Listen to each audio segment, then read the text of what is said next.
Murali End. Welcome to the show. We're here when you're high. We're here when you're low. Some days you're happy, some days you wanna when happy it's we when mad it's them. It's the same place, Murali End. Sri Lanka cricket we go represent. So tell a friend.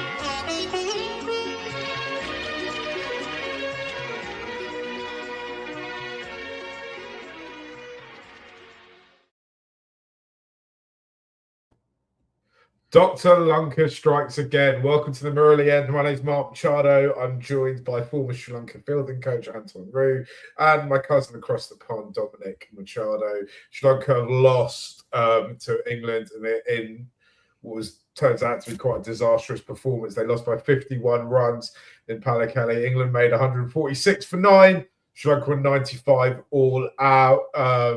The game finished moments ago. Anton, I'm going to come straight to you and ask you, what do you think would be being said right now in that dressing room? How do you think the players will be feeling? Where does Sri Lanka go from here?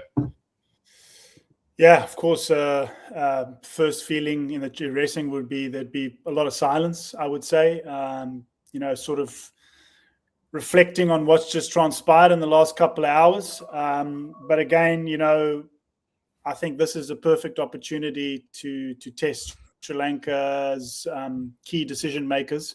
Are they going to be pressing the panic button, or is this perfect time to just keep things calm? There's still 2 games to play. It's sort of opened up this group slightly, for some must-win games for various teams. So I still think there's a lot of cricket to be played, but it's really interesting to see how they handle this going forward. But yeah, unfortunately, disappointing result for us today. Dom, you've been up, I imagine, since about 4 a.m. I'm just going to add Estelle into the mix because she's joins us live from the stadium. Dom, I'll come to you in a minute. Estelle, what's the atmosphere like in the press box? Quiet, I imagine. Yeah, very, very quiet. I think it was pretty excitable during that first inning because Sri Lanka bowled so well, right? But otherwise, yeah, a very, I think, demoralizing defeat, isn't it? Just the way things went with the bat.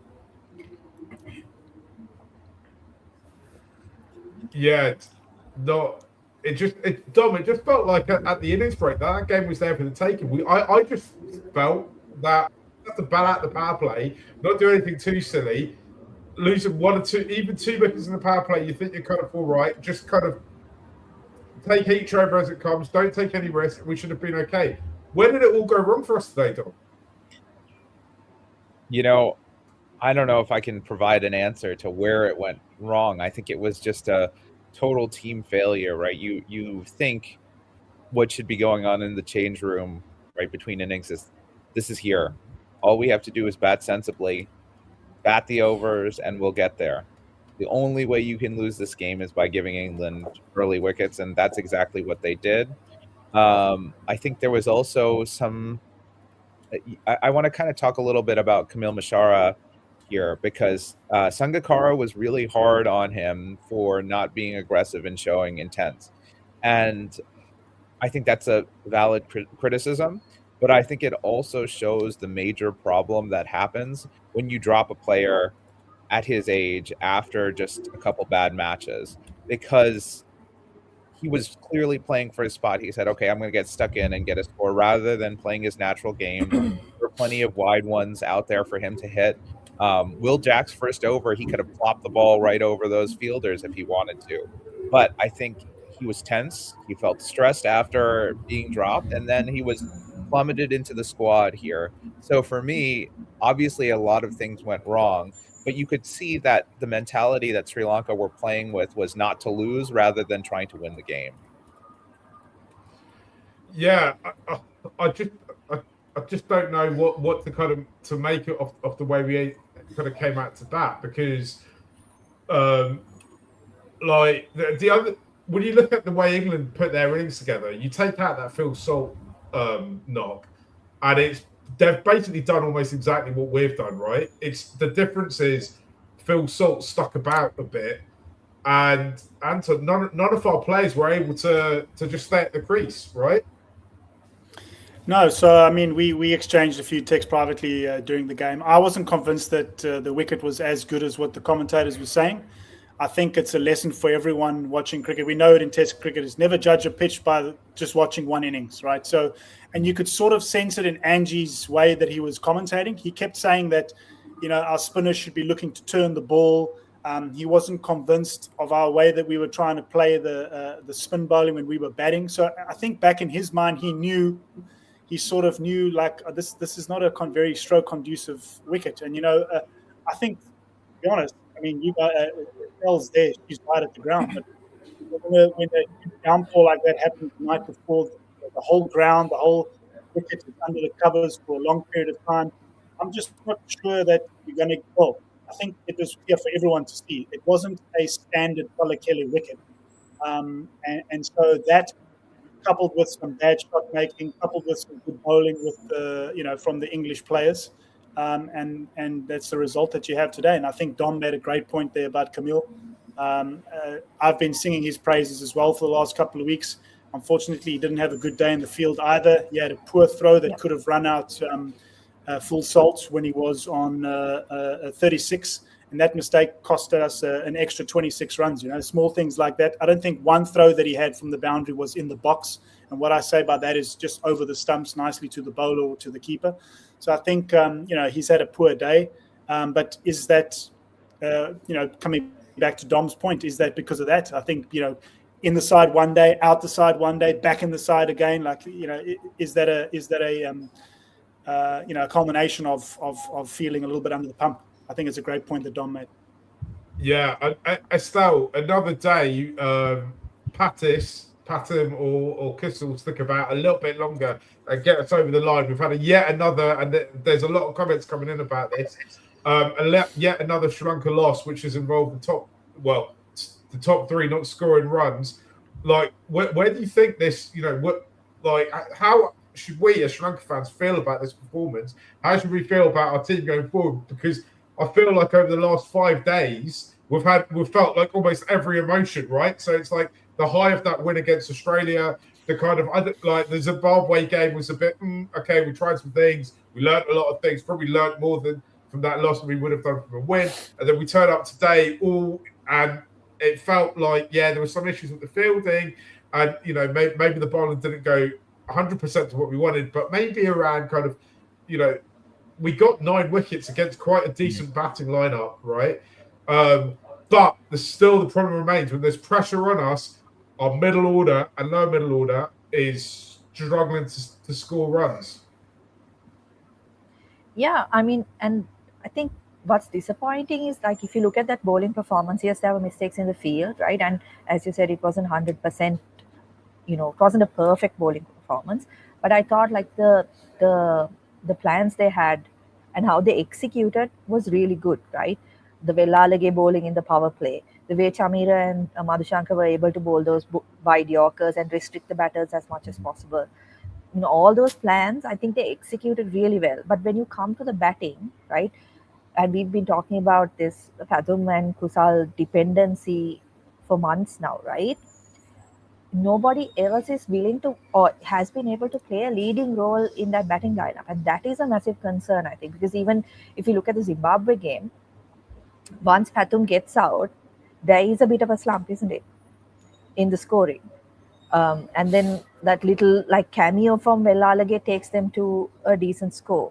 So here as well, I think even opposition know that if particularly Pathum Nissanka, if you get him out early, then Sri Lanka are going to struggle, right? And I think what we also have to look at is some of the dismissals, some of the shots that were played. Yeah. And I think it's very pertinent to think about. We put up a video from Vikram Rathore, who is the batting coach for Sri Lanka, right? And he spoke about Pawan Ratnayake and how he's spoken to him about intent. And I know Anton's spoken about this on the pod as well, about how intent is not necessarily about going after the ball every ball, but it's that mentality to keep scoring runs, right? Whether you're trying to turn the ones into twos or you're trying to find the gaps, that is intent to score. And I feel like between the first game where Pawan had that really bad dismissal to this game, he's gone through all the phases. Like, he didn't have enough intent in that first game. Then he played really, really well in the next few games, right? The way he was batting against Australia, he was superb. And today he comes in, and when you've lost your two key batters, the shot that he plays, it felt like it was a bit too soon, right, to go for that kind of shot, particularly because Sri Lanka chasing 150, right? So I think that will be the most disappointing thing for the batters, because, as Anton said, this pitch, even from the first innings, it wasn't playing, that it wasn't that flat Pallekele pitch. It had been undercovers. When we came here 3 hours before the game, also it was undercovers, even though it wasn't raining, right? So they were trying to keep it as dry as possible. So it was slower than usual, right? So the way the bowlers adjusted, you didn't see that adjustment from the batters. I felt like it was almost like they thought, I'm sure it's not conscious, but it was almost like they thought this is a given that we cross the line chasing this total at Pallekele. Dom, you mentioned earlier, you talked about Camel coming back into the side after being dropped. When you look at this lineup, there's 3 players who are quite young in their international career, or maybe haven't necessarily been given the responsibility to go out and win games and to need to score runs and be in those difficult moments. That's Kamal Mishra, Pavan, who Estelle will just talk about, and Dinith Walalage, who today I think were called upon, or if we were going to win it, they would 3 players were going to have to do something quite big with the bat, or stick about and read the situation. Is this going back to all those that T20 cricket we've played since the last World Cup, where we've tried some of the older players, we've had a lot of different variety, combinations of our 11. I think almost everyone around, involved in this show at least, is an agreement that this is probably our best 11 right now with what we've got available in terms of players not being injured and stuff like that. But have we, again, is this us letting ourselves down by not trying to Walalage higher up the order, giving him that spot a year ago, Pavan coming in only a few 6 months ago? We talked earlier about Camel coming in and out. Is this the chickens coming home to roost in terms of that situation, and actually asking players who might have played a few international games but aren't experienced in those key moments to come in and do something special here? I think you're spot on, Mark. As you know, we've been talking about Dunith coming up the order and batting at that 4 or 5 spot and providing that little bit of, being able to bowl and bat. And he looked good. And but I think that's something where game time makes the difference, right? As Estelle said, intent is finding what's necessary in the situation. He'd gotten 2 boundaries off of that over, and then you think, okay, maybe just get a single, live to see another ball, because if one Sri Lankan batter got a 50 in this match, they would have at least been in it. And I think that experience, the idea of like, how do we get in and grind this out? But at the same time, part of me also thinks Will Jacks is a bowler they've seen very recently. It's not as if they didn't know exactly what he was going to do, right? That he was going to come in from over the or around the wicket, kind of try to tuck up the right-handers with that length, and they gave him wickets. That was not acceptable. And so I agree on one hand, Mark, that giving someone like Walalage more game time, we're giving Pawan more game time, we're giving Mishara more game time, they would have had more, sort of strategic ability. But at the same time, this was a side that they had faced, and they knew what their bowling plans were going to be, right? They had the opportunity, like Estelle said, to plan out their bowling innings, and they bowled beautifully to those plans. They had the same chance to do it with their batting innings. They should have been able to go to the tape and say, all right, what's Will Jacks going to do? How do we counter it? And it seems like they didn't have any answers. Anton, we're now kind of playing knockout cricket. I just said Unith to join us. I'll just add him to the screen. Anton, we're playing knockout cricket now. 2 matches to kind of save ourselves and get to the semi-finals. Sri Lanka have been here before in the Asia Cup a few years ago. You were there. when they had to go through that process. Like, do you think this team have it in them to kind of turn it around and get those 2 wins? And what needs to be done in between now and that New Zealand game? Oh, definitely. I think we've got all the tools to get it done. But, we're coming down to the business end of the competition, So there's a lot more things at stake. There's a lot more, the pressure doubles. We've spoken about momentum, how big it was in the previous in the group stages, how that worked in our favor. Now, after today's loss, you sort of feel like, there's hardly any momentum on our side, So the only positive I would take, from this game moving forward is obviously our bowling was really good. I think a lot of guys stood up and showed that the execution was on point. So I'm happy with that. And sometimes with these sort of so-called knockout games, it just forces you to play a certain brand of cricket. Now, I hope we can see that. My only question mark and caveat to that statement is, will we be playing on pitches that, allow us to play that sort of freedom game, So, and that's where I have a huge question mark, because sometimes these pitches don't allow that. And then what that tends, to happen is that if teams strike early against Sri Lanka, coming back to Estelle's point around removing Nasanka early, getting Kusal Mendes out early, that pressure mounts on the middle order. You're going to have, you're playing against teams. New Zealand are going to come with at least 4 or 5 spinning options in that middle phase. They're going to keep coming at you with wrist spin, left arm spin, off spin, all kinds of spin. And if you can cut the head off the snake with Nasanka and get Kusal out early, I struggle to see how we're going to get over the hump, unless we prepare a good wicket that's conducive to a little bit of stroke play, and players like Kusal and Patham and Kamindu, we can see them come to the fore and start seeing them get boundaries with their stroke play. Welcome to Talking Therapy with Murali End. Thanks for joining us. How are you feeling after that loss? No words. No, I mean, I'm surprised that you guys have words. I don't.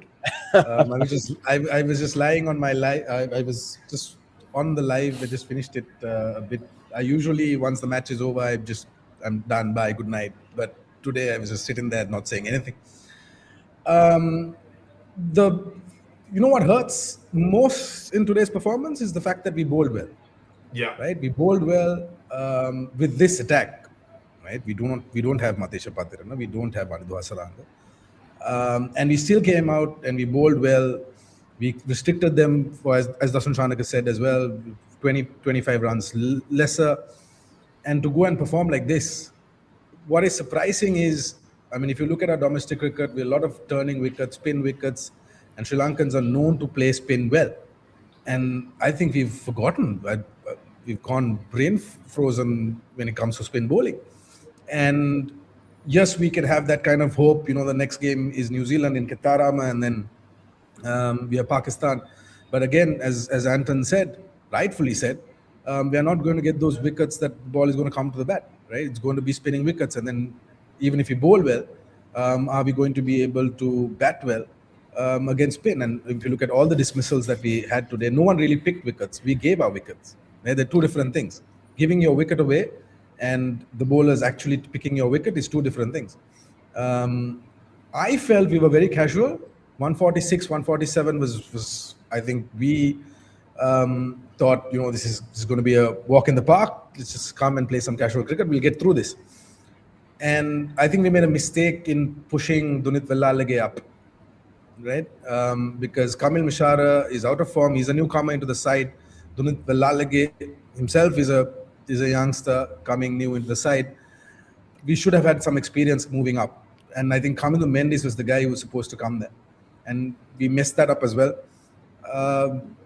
Utterly disappointing. I don't know how we're going to come back from this. Even if we play well, we have minus 2.55 net run rate.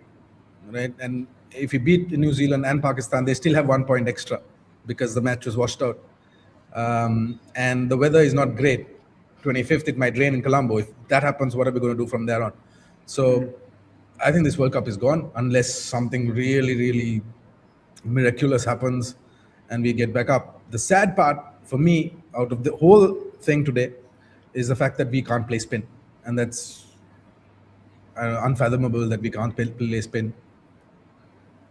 Yeah, I just think so many chickens came home to roost today for Sri Lanka, right? We decided to bowl first, and actually our bowling plans just kind of worked. They were good. Everything worked out. So, especially considering that we're down to like our fourth, fifth, sixth choice bowlers in some positions, right? But I'm not able to play spin. That's a problem that we've had now for years. Like I always can't remember Sri Lanka side that was good at playing spin at kind of the way other T20 sides are around the world. Unsettled 11 in the batting order meant that there wasn't the right experience in the right places at the right times. That just not enough for our players. And I think probably the biggest sin of them all, it's the one that we keep making time and time and time again, is that we're misreading the pitches. We're just totally misreading what we expect them to happen. It's been Sada Jayasuriya's time at the helm of Sri Lankan cricket is coming to an end. And in 5, 6, 7, 8, 10 years' time, when people ask me what was he like as a head coach, the thing I'm going to remember more than anything is how many times under his leadership we've misread pitches. And again today, because I think he just set it all up when we came out to bat. When we've seen what England have done, we just batted with the wrong intent and at the wrong moment. I don't know, if anyone else wants to add to that. What else we saw? What other kind of major issues we should go? Yeah, Mark, I'll just climb on top of that in terms of, I agree with the points that Udith made. Chances are highly likely that it's going to be tough for us for Sri Lanka to move forward in this competition. However, you're still in the competition, so you've got to try and keep the camp positive as much as possible. You've got to keep trying to work on things that you want to improve on. Yes, as a fan base and as people that are watching and analyzing the game, we always want to look at blaming something. This is where it went wrong. That could have been done better. I get that. But we're still in the World Cup. You've got to try and stay positive. There's still heaps of positive out of this game from a bowling lineup perspective that I thought was brilliant. I thought the way that Dustin captained the team with his bowling change-ups and lines and lengths, having spoken to some of the bowlers at the top of their mark, field placing, all of that was brilliant. Something just needs to click in the batting order. And I think this is where you need continuity, patience, belief, calmness as much as possible, because if you keep chopping and changing, again, coming back to Dom's point, whoever comes in is going to feel under pressure. And if he doesn't work, what are we going to say then? Yeah, we should have played this guy, or we should have done that. I've been on record and I've gone to say, listen, if you want to make a change, now's the time, because the first game of the Super 8 is the most important. If you want to back Kamal Mishra to the hill, now's the time to show that. You have to show that you back him. You have to show that he's part of the team. You have to show him that he's part of the culture of at least the future of the side going forward. And who knows, he could get you another quick fire 20 or 30 or 15 or so balls in the next game, and then we're off. But we need a spark from someone or something in the middle order just to get that belief back again, because we know that Pathum is in form. We know that. We know that Kamindu's in form. We know that Kusal's in form. So we just need someone in that middle order just to back them up a little bit and get the spark going, so that we can, either put a score on the board that our bowlers can defend, or like today, like we had an opportunity to chase down a score and really bury a team like England. Before we came onto the show, I said to Mark, for me, the most disappointing thing is, and I know it's hindsight, but you don't often get a chance to really bury and send teams home, right? And we missed an opportunity today against England to really put a nail in their coffin and send another big team packing, and that's unfortunate to me. Now it also feels like they've got all the momentum, they've got all the confidence moving forward in this competition. So it's going to make for mouth-watering watching the next couple of games. Yeah, I'm just going to say I agree with Anton there. You're still in the tournament. You win these 2 games, and then automatically New Zealand and Pakistan have 1 loss. So it's still very much alive. You get to 2 wins, you're through, right? And it's not going to be easy, but these days happen. Maybe they happen to us more than other teams, but we've also seen the good days. You've got to back them to the hilt. You've got to say, all right, guys, sometimes you have a horror show. Forget about it. Move on. Play good cricket. We've seen this side has some real quality. We've seen this side has the ability to put up big innings, and you just have to say, all right, guys, we believe in you. Let's do it. There's no time for chopping and changing now. Yeah. I think it's just about getting these guys right for that game with Premadasa on Wednesday. Look, I'll echo what I've said before. I've actually been. I mean, it's easy for us to sit on the sideline and comment. You know, the coaches or the selectors or the captains have got this and this and this wrong. I've actually been positively surprised by some of the changes and some of the things that the leadership have done throughout this tournament. I think they've gotten things spot on. Now, for me, is going to be fascinating because, and I mean this with utmost respect, are we going to be doing the typical Sri Lankan thing and press the panic button and make changes? Or is this the time that we see real growth from our skipper, from our coaches and our selectors, and we say, you know what, we're backing this squad and we're backing this lineup until the final ball of this campaign, and then we'll do a review. Because I think you're going to gain a lot of trust from the players, and you're going to gain a lot of confidence from the dressing room if you do the latter. And I'll be watching with both my eyes open to see what's going to get done.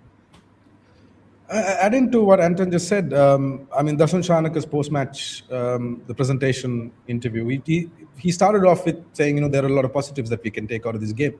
And it didn't look like something that he was practiced, and he came out and said it. So agreed, we have to pick ourselves up. And, you know, the dressing room, I mean, if you saw the dressing room, at least the little you saw in the live coverage, I don't think anyone plays to lose, right? But what matters is, are we going to press the panic button? Are we going to make wholesale changes? And there's nothing much to do. On top, Kamil Mishara, KJP, I think both are the same. Both are probably giving the same thing. Only thing is we've got added advantage because Kamil is good in the field. That's the only thing we've got there. So there's no change. I don't think we should go back to KJP, and I don't think that's going to make any difference in the first place. It was one off bad day, but the way it all turned out, the casualness of the wickets, I don't know how we're going to come back because New Zealand is a better team than England, right? Only advantage we have going into RPS on the 25th is that New Zealand played all their games in India, right? So they're coming in here. We have better knowledge of the conditions, and we played there. We know what we need to do. And when we played Zimbabwe at Ketharama, we batted, 178. We had a problem in the middle, but still we got to 178, a defendable score, right? So there is an advantage there. And that's why today was a very, very important day. We did the first half well. If we could beat England here, England would have crashed out of the World Cup for sure. And we just needed to win one game. And now it's a lot of comebacks to do. And with a team which is not high on confidence now after losing to Zimbabwe and then this, it's going to be a tough job coming back. Yeah, I think Judith makes a good point there. And one slight advantage in our camp, Sri Lanka's camp, is the fact that New Zealand actually didn't get to play against Pakistan at Premadasa either. So they still don't quite know what it's going to be like. I think it's going to be a battle of the first six in the middle period. Seifert and Finn Allen are destructive opening partnership that gets them off the front foot. And of course, we rely heavily on Patham and Kusal. And of course, then, how are we going to play the spin in the middle overs? Those are the three areas I think are going to be the key points in the next match. I want to ask a question.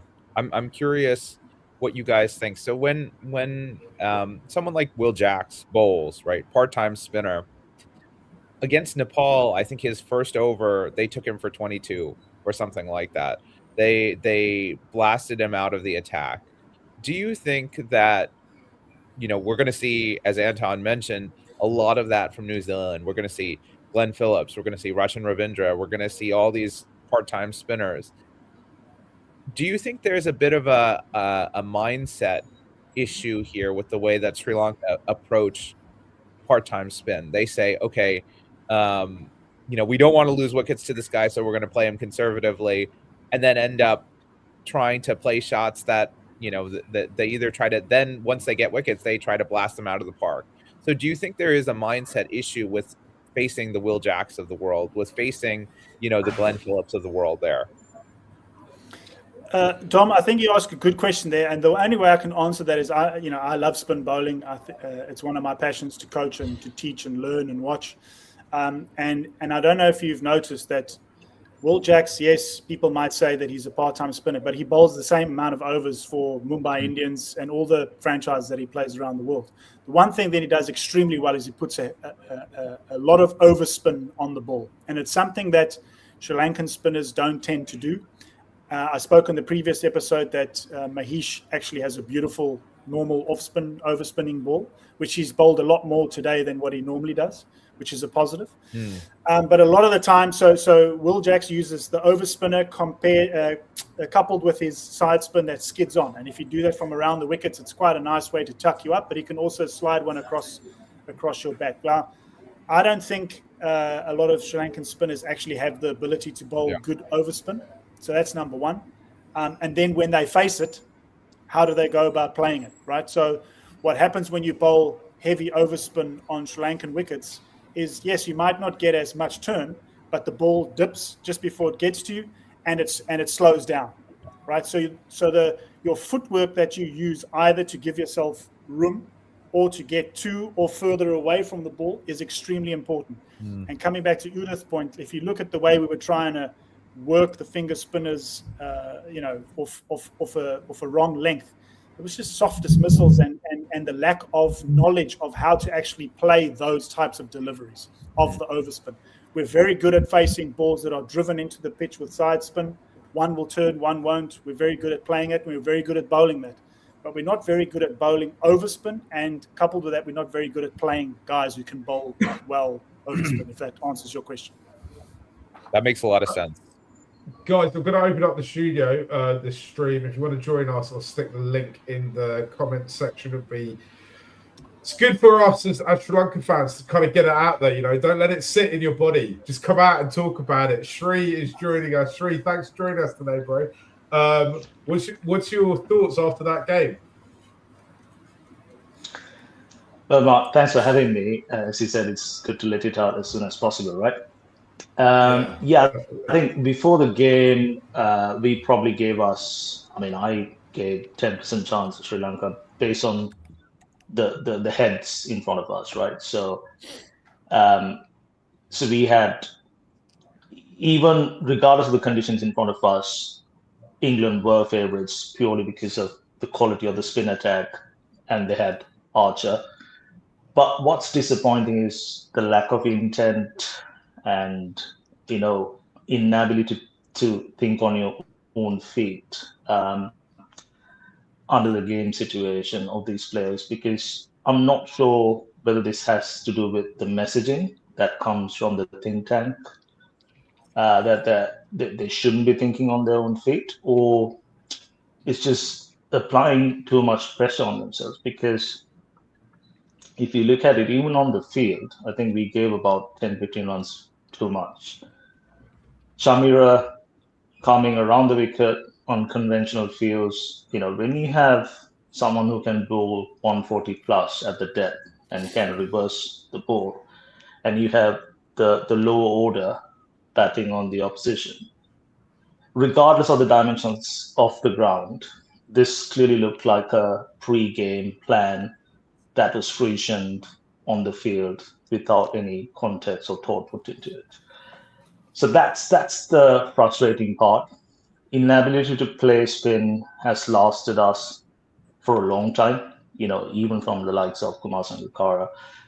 If you look at how we lost the World Cup finals, Yuvraj Singh came in. So this has been a problem since the early or late 90s or early 2000s. We have not handled spin well. I think it's disappointing. From here on, as I think Anton mentioned, they should stick to this group of players. And the only thing that Kamil Mishara's situation is, you can look at it two ways. He was dropped and he was brought back.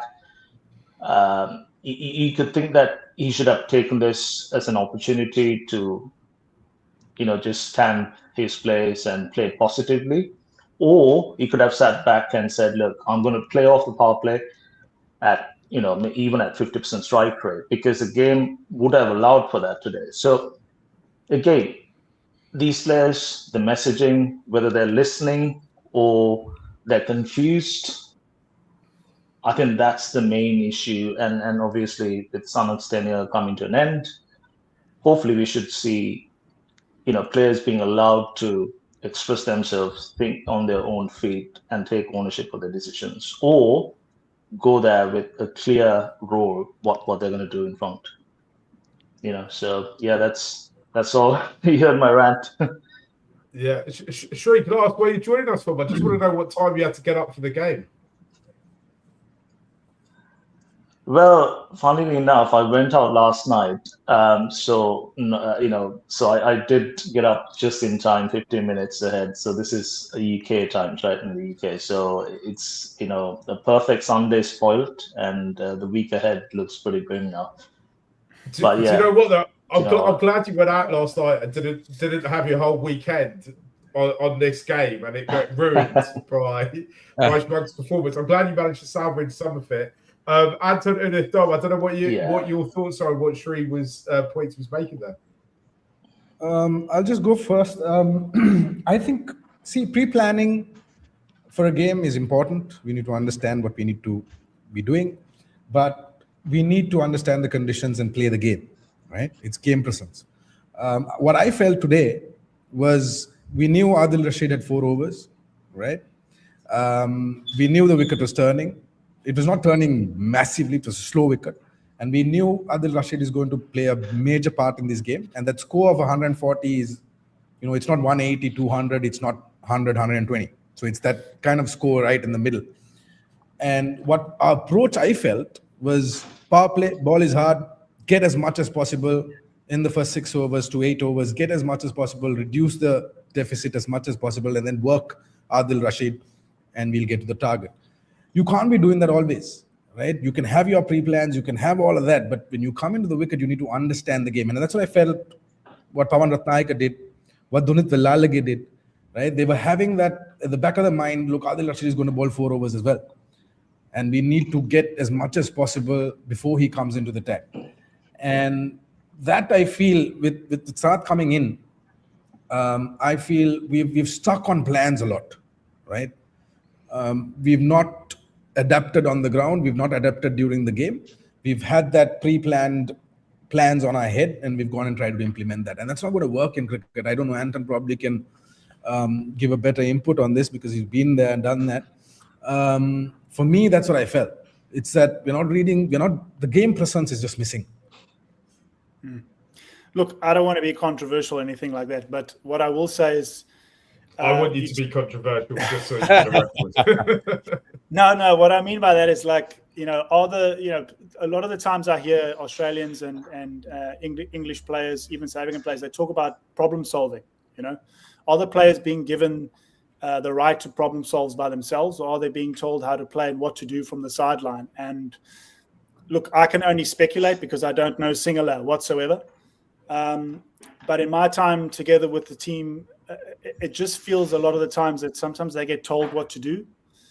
And that might help you in certain phases of the game, or it could work with something very specific at a given time during the match. But at the end of the day, the players are out there, out in the middle. They've got to figure things out for themselves as well, right?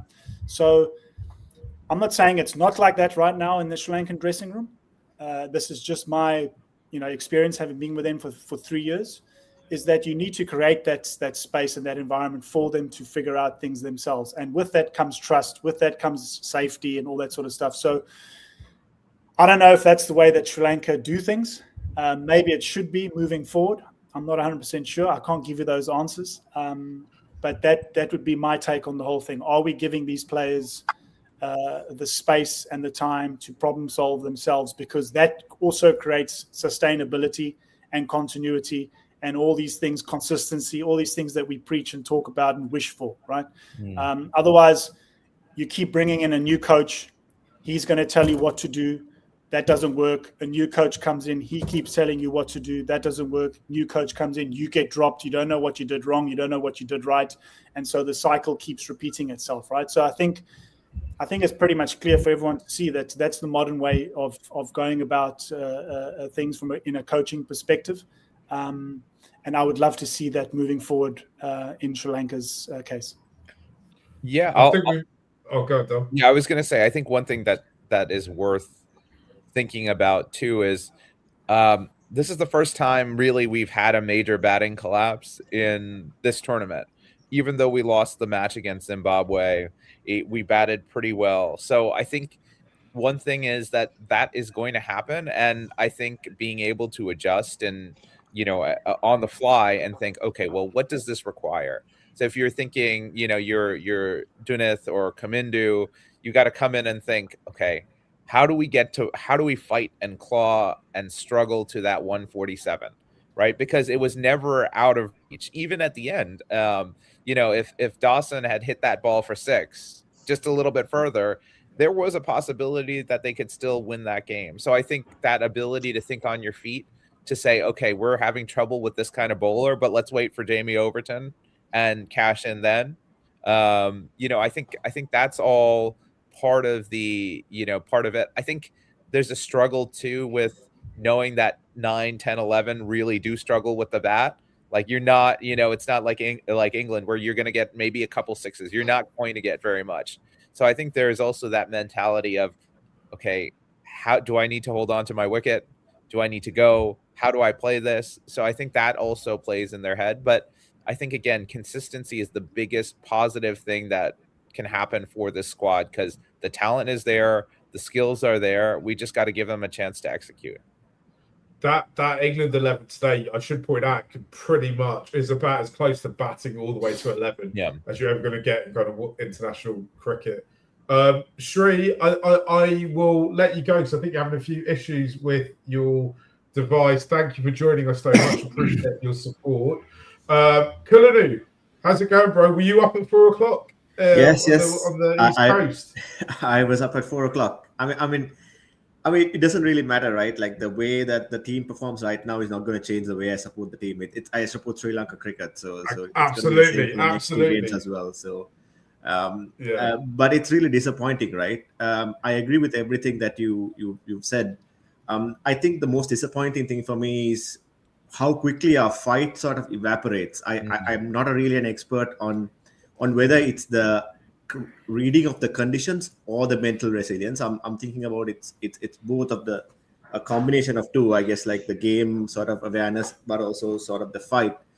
Because I was thinking, yes, Pathum Nissanka, Kusal Mendis cannot score every day, right? These things can happen. I mean, they also like picked out the only fielder outside of the 30, but you can't really blame a person who had like won a game for us like the way he did against Australia, right? So I was thinking at 20 for 2, like Dom, you were saying, I was thinking, okay, what do we need to be at 15 overs? It's 97 if we were going to get like 10 runs per over. If we had like about like, let's say Kamindu or even Dasun at the crease. So which means we just needed to get to that sort of place. And you were talking about whether the conditions, I know we had like a little bit of a little mishaps in the field and we could have even kept them for lower. But Dasun Chanaka said that the pitch got a little bit better when we batted. So he actually admitted that we should have batted and gotten this score, because right now with the game washed out and the 51-run margin, pretty much on the ropes, right? Like, because this is like an unforgiving tournament. So I feel like, Dom, you just mentioned that this is the first batting collapse that we've had in this tournament, but are this kind of batting collapses affordable in a World Cup like this, especially at home? And I guess the likes of Usman Tariq is now like licking their fingers, right? Because back at Pallekele for Pakistan, right? So because the Pakistan game was the one that I was a little scared of, the bogey, in a game, because it would have been like they have like about 6 or 7 spinners, if I'm not mistaken. So, and you guys were right. We would have. I mean, it was a bit of a situation like Travis Head and Mitchell Marsh. To be honest, like I thought like Josh Butler and Phil Salt are going to come hard at us, but then we managed it well. We had good plans. We actually neutralized and actually Phil Salt, he got a bit of runs, but Josh Butler didn't. So I thought bowling wise we kept them the score that we could have. But I mean, World Cup first game in the Super 8s, and the fight completely goes right by the fifth. Sam Curran didn't bowl at all. His moon balls didn't come into play at all. And Adil Rashid, when he bowled the first ball, we had 6 wickets already back in the hut. So I mean, like, what are we guarding against? So I mean, it's really disappointing. I know I'll be supporting the team next 2 games as well. I hope they get up at least in the next game for sure, because otherwise the other game is going to be dead rubber. But I mean, the how soon the fight evaporated in the first 5 overs. I don't think we played a sweep as well. I haven't played cricket at a very high level, so I didn't know why they didn't do that. But the 2 balls that Kusal Mendis and Kamindu Mendis played, they weren't at the pitch of the ball, right? Because the ball probably dipped and they got like beaten in sort of that trajectory by the bowler. So, but we didn't try to sweep anything at all as well. And we just had to get to 97. I was just calculating, like, okay, how can we just get over the line? Because 2 points, even if we get over on a super over, is worth its weight in gold, right? So even if we tie the game in the last ball of the game, but it's disappointing. Yeah. For me, and I'll see what the rest of the panel think about this, the kind of actual key moment when I was like, all right, this is done, was Hemantha's wicket, because while he's still there with Dustin, you kind of felt if you can take this late, if you get to the 15th, 16th over, and you only need, as you say, if you only need 50 runs in the last 5 overs, or even kind of 60 runs in the last 5 overs, with somebody there for Dustin to rotate strike with, you kind of feel like maybe he might be able to do it. I kind of felt like and obviously we all remember the innings against Australia. We've seen him loads of times go absolutely ballistic. Dustin was by far the best batter we had today, but he just ran out of people at the other end. I don't know what everyone else kind of thinks about that. I mean, well pointed, Kulunum. I mean, it's about, I think that's what we discussed, game presence, right? Don't lose wickets, get up to the 12th over. We've lost 2 wickets, maybe be 3 down, 4 down by the 12th, 13th over. We could have got this game, right? I don't know about the sweep. I think Anton will probably be more qualified to speak about the sweep, but it's hard hands. And you can't play hard hands on a wicket like this. And a turning ball, we were using our wrists and we're trying to, get the singles. Kamindu Mendis, Kusal Mendis, same thing, right? And this is the same thing we've been speaking for so long, right? We've just not understood how to play spin. And at the same time, we've had the plans already set, and that's how we're going to play. That's it, right? No one was making the calculation, let's take it to 15. Probably the counter argument was Adil Rashid has 4 overs. That is probably what they were thinking, right? Get as much as possible, as soon as possible, and then look at what to do. Again, I'm repeating everything. Dunit Vellalage's promotion, I'm not a fan of that. I think we needed experience at that moment, because you got Pawan there, Kamil there, and then you're going to put Dunit Vellalage there. It's going to just muddle up the whole thing. So yeah, it was lack of game presence. We should have just taken it easy, pushed the game as far as possible, and given an opportunity for Dasun Chanaka to really go and get that scope. Anton, I don't know if you want to talk about the reverse sweep.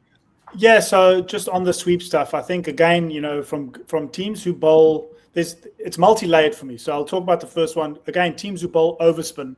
If you don't get to the pitch of the ball, a lot of the times that ball's going to bounce over your bat plane. It can either bring in a top edge, or you could get bowled if you expose the stump. So I wouldn't say it's a high risk shot, but it is a tougher shot to play when teams bowl overspin too. That doesn't mean that you can't play the sweep shot. I think you have to try and manipulate the field as best as you can through strike rotation in order for that bowler to bowl slightly fuller, which then makes it easier for you to get to the pitch of the ball to play the sweep shot. So those two things work hand in hand, right? And the only guy that showed a little bit of intent and imagination was Mahesh, by playing a little paddle shot that actually went for a boundary. That forces the guy to change his field. It forces the bowler to change his length. All of a sudden, you're 1 options or 2 options down the ground. They might open up mid-wicket. A lot of the times they got 2s of our spin bowling with mid-wicket being open. So those things work hand in hand for me. And of course, from a coaching perspective, again, I can't comment on what it's like in the team, only on my experiences in different teams around the world, is if you are a team that encourages the sweep shot, but you go out to it once or twice, do you then shut down the sweep shot completely, or do you help the guys go through that phase of learning, okay, it's not just I'm going to sweep. It's actually how you manipulate the field, use your feet before the ball release in order for the bowler to bowl the ball in your area to play the sweep shot. And I feel a lot of teams, just because the bowlers get batsmen out playing the sweep shot, all of a sudden batters are saying, we're not sweeping. I also think that's the wrong way to go about things. I think it's hand in hand. You've got to be able to use your feet well, either deep in the crease or towards the pitch of the ball, or giving yourself space at the crease to manipulate the field and force the bowler to bowl the ball into your area so that you can start playing your paddles and your sweeps and your reverse sweeps. One big key. Oh, go on, Dom. I was going to say, I think that was something that we didn't see, the movement. So much of Sri Lanka's success against spin is based off of how they use their feet, whether it's getting back to the short ball or turning a marginally short ball into a short ball by getting back in the crease, or whether it's coming out. We didn't see that today. We didn't, there was a little bit of lead-footedness, right? That's what happens with, against the overspinner, right? If you're not getting to the pitch of the ball, it's going to be hard to hit that. But I think one thing that was interesting to me is they brought the boundaries in today at Pallekele because of the waterlogging. And I thought that might have been a way to think, okay, can we possibly play this a little bit differently, right? Trying to survive might be tough, right? Kulunu was pointing that out. But if you get one or two big overs, you've basically killed the chase. I was watching with my 8-year-old, and I said, all it takes is 120 run over, and this all of a sudden becomes a very, very manageable chase. But it looked like they didn't have the options set up for that. They weren't thinking, okay, against Will Jacks, how do I find the boundary? What's my boundary option, right? Or against Adil Rashid, what are the options? If you don't, and I think the other problem is facing someone like Adil Rashid in T20 cricket and immediately saying we're not going to get runs off of him. Because that's, I think, a mentality deficit where you should be saying, hey, any bowler on any day can be got in T20 cricket. We saw Rashid go for big runs in a couple of the matches. You shouldn't create a bogeyman where there is no bogeyman, right? So I think part of it is, yes, we need to be respectful of him. But if the shot's there, play the shot. He was tossing the ball up a lot today. There are things you can do to score runs off of tossed up balls. Yes, the pitch was slow, but if you're willing to come out of your crease and get to the pitch of the ball, you can also do some big damage against him. I mean, we had a positive attitude against Adam Sampa, right? Otherwise, we would have not chased those runs down either. So I mean, to get to that point where we can get a 20-run over, we need to get to a decent position after the power play, right? Yeah. I know a lot of international commentators and ex-players talk about in T20 cricket, the first 6 overs are so important. I mean, we were pretty much out of the game by then.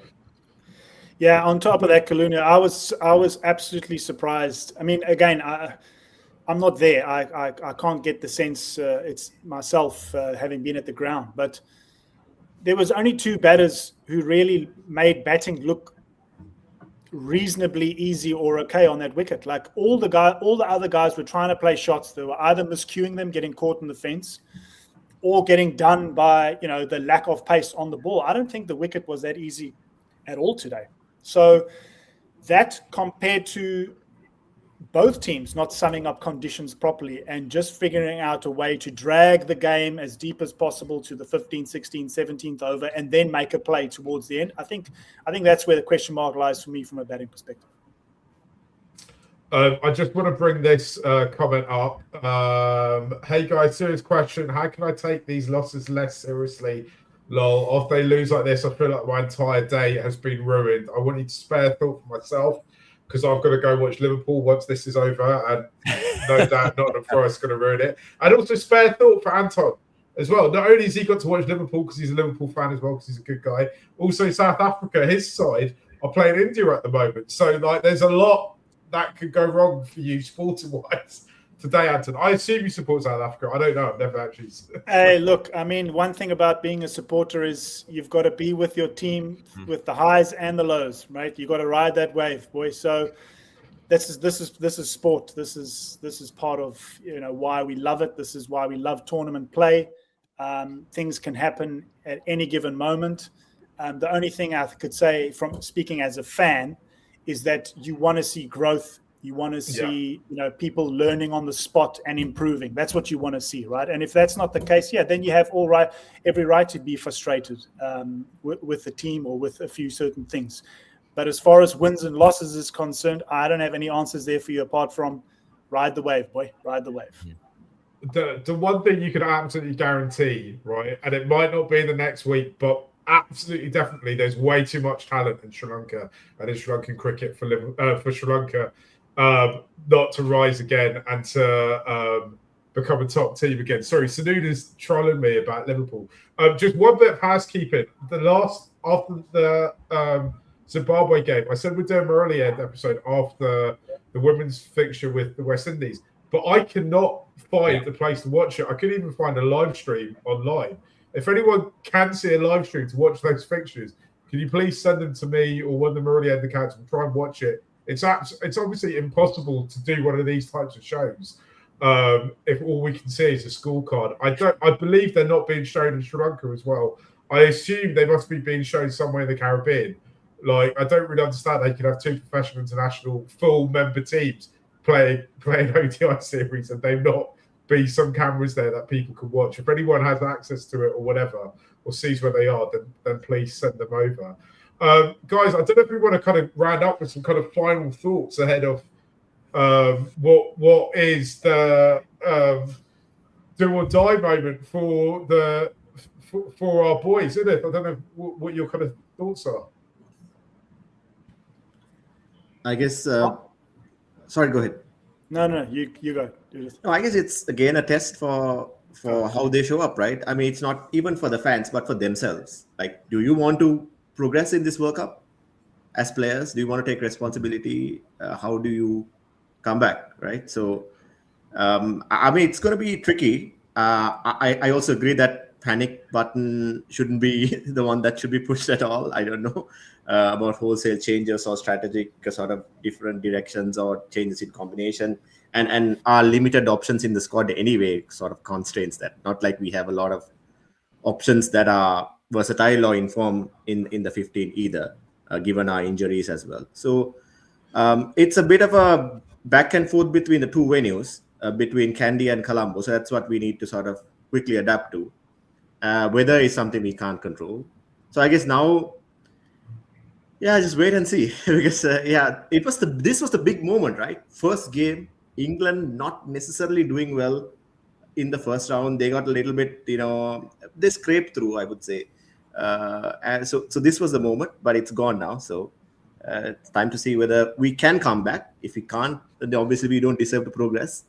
But let's see in the next game. That's pretty much what I can say. It's just that I'm trying to be, as calm as possible given the batting collapse that we had, because I don't think this kind of collapse is affordable. I mean, we can lose the game. 51 runs from 147 target is a little bit unacceptable. It's not a good look for the product that is the Super 8 either. I would say that much. Yeah, my few points just going ahead, moving forward, is that in a tournament like this, you can't bring this baggage with you, right? So, yes, it should hurt. It's gonna hurt. You're gonna sit in that change room. You're gonna reflect. You're gonna come home tonight in your hotel room. You're gonna talk to your friends. You're gonna reflect. But then tomorrow morning, it's about how can we beat the Black Caps, and I think that's where the mindset should be. We should not be pressing the panic button, please. I don't want to see that. Stick to their guns, stick to your lineup, stick to your formation. We've got the tools needed to do it. So that'll be the other one. And I think the last point that I want the team and also everyone else to understand is that let's take the game to a place where the opposition's also feeling a little bit under the pressure, right? So Black Caps have their first game got washed out. Now all of a sudden they're playing against Sri Lanka at the Premadasa in their own backyard, in their own conditions. If we can put them under pressure and they lose that game, then all of a sudden their competition's a little bit in doubt, So we mustn't forget that other teams are also under pressure. It's not just Sri Lanka all the time. So yes, it's going to hurt. This loss will hurt, but you've got to forget about it. And you've got to look back at what's been working for you. You've got to look at your guys who've carried you into the situation, okay? And you've got 2 games where one batter or 2 is going to have to put up a good show for us and get us to that 180, 170, 180, 190 mark where we know that we can defend at Premadasa. And those are my points for the last couple of games moving forward. And I guess I'll kind of echo what Anton said. I view this as a free hit, right? There's nothing to lose, right? You got to give everything you got. Playing scared is not an option. Give everything that you have. Think, plan, have your plans for what's going on. I think that's what they did brilliantly this match, and say, all right, sometimes in sport, you just have to flush down the toilet, right? And say, this didn't work out for us. Okay, go to the next game without scars, without concerns, and realize that these next 2 games, you got to give it everything you have. If you win, you've got a semifinal spot. So just go out there and play hard. We know they have the talent. I think this team has tried to fight very hard over the course of this tournament, and they're going to need more of it. And to be in the top 4, to be in the top 8 in a Cricket World Cup, it requires fight. It requires that you don't back down. You're going to get pushed down sometimes. India, the team that everyone says is better, miles better than everybody else, their first game, they were 77 for 6 against the United States of America, right? Of all teams. But they were able to fight back. So what do we do after this loss to get back to doing what we do is extremely important. I think I'll have to agree with Dom and Anton. It's about forgetting things and moving forward. I think number one, our guys need to get off social media for the next couple of days. Don't even look at it. Don't even look at it through your wife's phone. Just don't do it. Stay away. What the players need to understand is there are a majority of fans who are backing you all, right? They need to get that into their heads. Forget the negativity, forget the negative fans, forget the negative comments that are coming towards them, because the majority is backing them. Pallekele, the audience didn't leave. The fans were there. They didn't leave. They watched the game, even after being 32 for 6. So they need to understand that we're backing them, right? Get off social media, block out the negative noise. My only concern is, do we have people within that dressing room to actually stand up and say, forget about all what happened yesterday. Let's forget about it. Let's move forward. We've got 2 games to play. Let's play those 2 games. We have a chance of getting to the semifinals. 1 win can change everything. And push the team towards that. I don't know who's going to stand up and do that. But at the end of the day, you need to forget it and you need to move on as soon as possible. The problem is that how you are going to move forward without carrying the baggage of what happened today. And what we need to remember as the players also, we had 3 good games. We beat Australia quite convincingly, as a matter of fact. And then Zimbabwe was a dead rubber anyway. We still got to 180. We should have won that game. I mean, there's nothing much to think about there. And then today was a slump. That's it. Just 1 game. And then we have 2 more games tomorrow on the 25th and the 28th. 25th, forget 28th, forget the semifinals, forget everything. The Kiwis, the Black Caps, how are we going to beat them on the 25th? Keep that in their heads and believe that they can do it. They can, right? Pawan was doing well. Pathom is doing well. Kusal Mendes is doing well. The top 3 out of the top 4 are doing well. Just as fans, we can be deflated. I'm sure today they will be deflated as well. But come tomorrow, you need to get back up and just believe that something might work, right? 2 games, it's just 80 overs of cricket.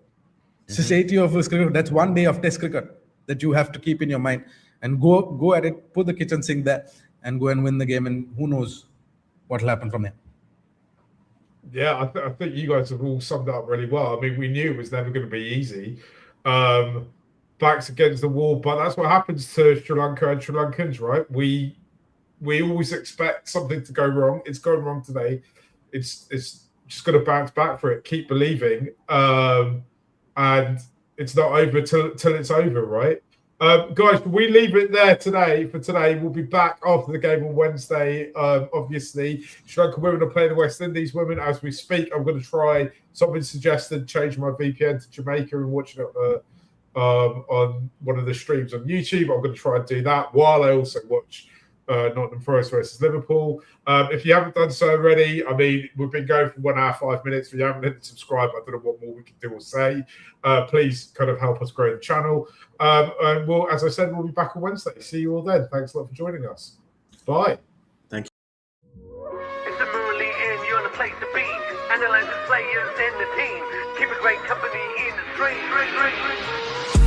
It's the Murali End. Welcome to the show. We're here when you're high. We're here when you're low. Some days you're happy, some days you wanna when happy it's we, when mad it's them. It's the same place, Murali End. Sri Lanka cricket we gon' represent. So tell a friend.